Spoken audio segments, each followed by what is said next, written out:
আজকের স্টোরিটা মন গড়া কোনো গল্প নয়, এটি একটি বাস্তব জীবনের অংশ। সাধারণ মানুষের জীবনে যেমন বন্ধুত্ব জিনিসটা তৈরি হয়, আমাদের লাইফেও ঠিক তেমনটাই ঘটেছিল। আজকের স্টোরিটার মূল থিমটাই হচ্ছে বন্ধুত্ব নিয়ে। সাধারণ মানুষের লাইফে যেমন বন্ধুত্ব জিনিসটা তৈরি হয়, আমাদের লাইফেও তার ভিন্ন নয়। আমরা চারজন সেই ছোটবেলা থেকেই বড় হচ্ছি, একসাথে সুন্দর সুন্দর টাইম স্পেন্ড করি। অনেক সময় ঝগড়াও হয়েছে, বাট কখনো কেউ কাউকে ছেড়ে যায়নি। এভাবেই চলতে থাকে আমাদের জীবন।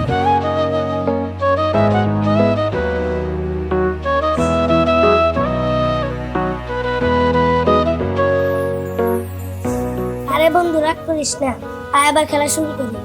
আরে তোদের সাথে আমি খেলতে চাই না, তোরা শুধু ঝগড়া করস। আরে বন্ধু, আয় আবার পকেট থেকে টাকা মারছিস, সাথে খেলাম না।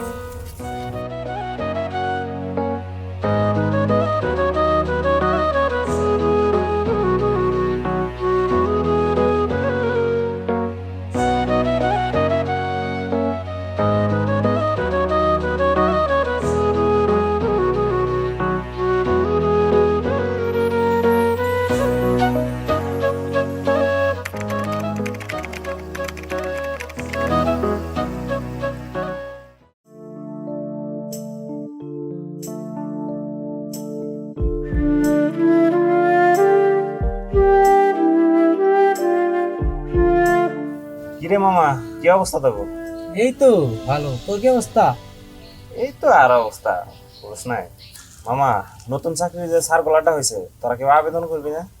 না রে মামা, এই সমস্ত আবেদন করে আমার কোনো লাভ হইব না।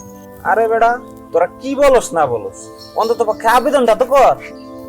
আমার বাপের নাই টাকা, নাই মামা খেলু, এই সমস্ত আবেদন করে মামা আমার কোনো লাভ হইব না। তোর করার ইচ্ছা থাকে তুই যা কর মামা, যা। দিলি তো শেষমেশ মেজাজটা গরম করে।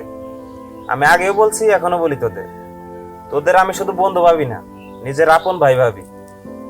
চল সবাই একসাথে আবেদন করবো, আয় চল। আয় ফেরদৌস, আয়। আয় রাশেদ, আয়।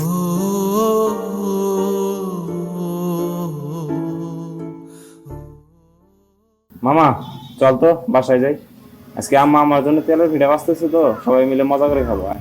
না, যাম না আমি তোর বাসায়, তুই যা। কেন মামা, যাবি না কেন? কেন যাবো কেন? ওর আম্মু ওর জন্য ভিডিও বানাইছে, আমাদের জন্য কি বানাইছে? যাবো না মামা, জায়গা। দেখ দোস্ত, তোরা শুধু আমার বন্ধু না, তোরা আমার আপন ভাইয়ের মতো। চল না, আর পাগলামি করিস না। চল মামা, এত করে বলতেছে তাই যাই। চল মামা।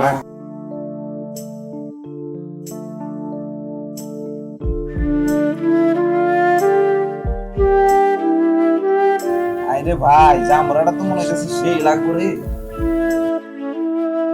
খাই সব ঠিক আছে। আমি আসলে আর ওর ধরে কিছু আর বুঝা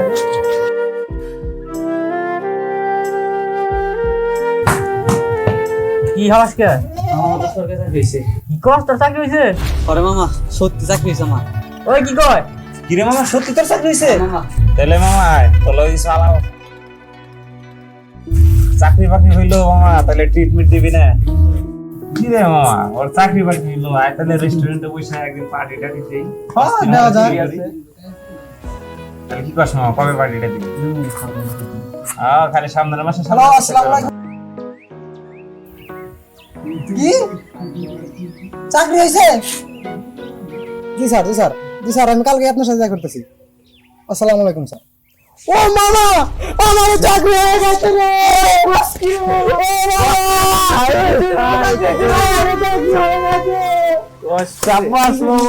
তাহলে মামা, তোরও যেহেতু চাকরি হয়েছে, বুঝছাস, দুইজনের পার্টিটা এক লগে দিই। আচ্ছা মামা, তাহলে খরচটাও দুজনের মানে অর্ধেক অর্ধেক হইব, পার্টিটাও ভালো হবো। কি করছ তোরা মামা? আচ্ছা মামা। হ্যাঁ মামা, ঠিক আছে, চল আজকে এখন। আচ্ছা, আমি একটা জিনিস লক্ষ্য করতেছি। কি রে মামা, তোর কি মন খারাপ নাকি? ওদের চাকরি হয়েছে দেখে মন খারাপ করে বসে রইছস? না রে মামা, আমার মনটা কি ভালো না। তাহলে মামা, ওদের দুইজনের তো চাকরি হয়েছে, তাহলে পার্টিটা একসাথে দিয়ে দেই সবাই মিলে। আরে মামা, আমি কোনো পার্টি করতে নাই, মনটা কি ভালো না। তোরা কর পার্টি। আচ্ছা তাহলে তোরা থাক, আমি যাই। হঠাৎ এমন পরিস্থিতি আসবে আমাদের লাইফে কখনো কল্পনাও করতে পারিনি। দিন দিন আমাদের মাঝে যেন দূরত্বটা বেড়েই যাচ্ছে। সেক্ষেত্রে আমাদের কিছু করারও নেই। নিজেদের লাইফটা সুন্দর করে করতে হলে কর্ম করাটাই জরুরি। সেই ছোট্টবেলা থেকে আমাদের বেড়ে ওঠা, কিন্তু পরিস্থিতি আমাদের আলাদা হতে বাধ্য করতেছে। বন্ধুদের চাকরি হলে খুশি হই ঠিকই, কিন্তু মনের ভিতরে হাজারো কষ্ট লুকানো থাকে, কারণ ওই যে বন্ধু হারানোর ভয়।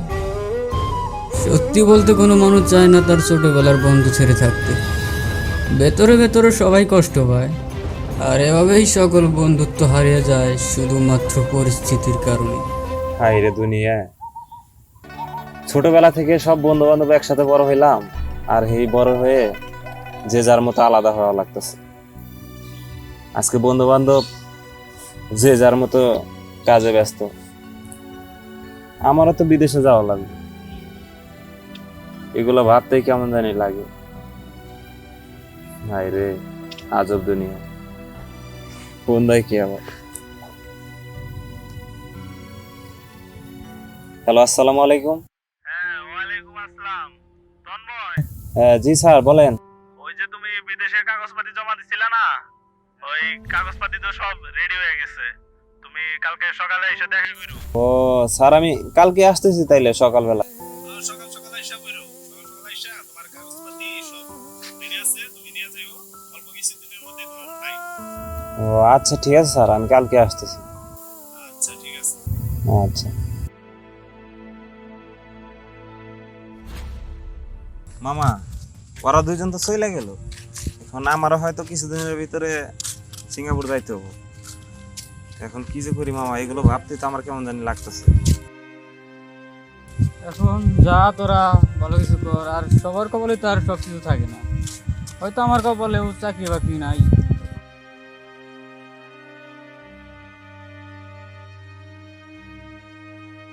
মামা তুই বেশি টেনশন করিস না, আমি খালি যাই নেই, তারপর তোর ব্যবস্থাটা আমি করতেছি, বুঝছ? আমার হয়তো কালকে ঢাকা যাইতে হবে। তুই তাহলে যা মামা, আমি বাসায় যাই। হ্যাঁ দেখা আচ্ছা হবে তাহলে না। যা। আচ্ছা ঠিক আছে, ভালো থাকিস মামা। হ্যাঁ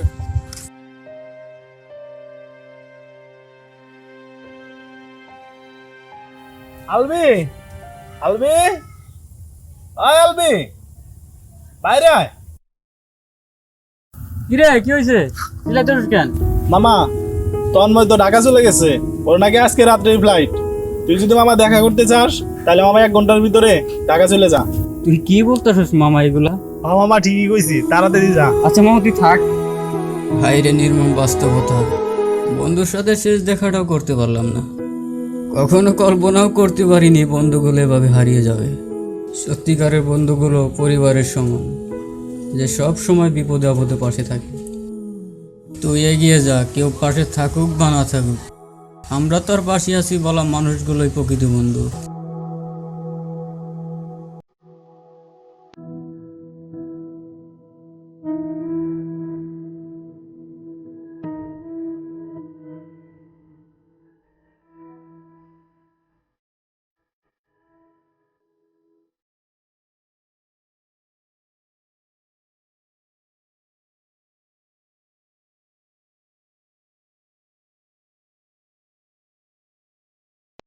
ভালোবাসা তৈরি হয় ভালো লাগা থেকে, স্বপ্ন তৈরি হয় কল্পনা থেকে, আর বন্ধুত্ব তৈরি হয় মনের গভীর থেকে। তোরা যে যেখানেই থাকিস দোয়া করি সব সময় ভালো থাক, হাসি খুশি থাক, লাইফে ভালো কিছু কর। আল্লাহ হাফেজ।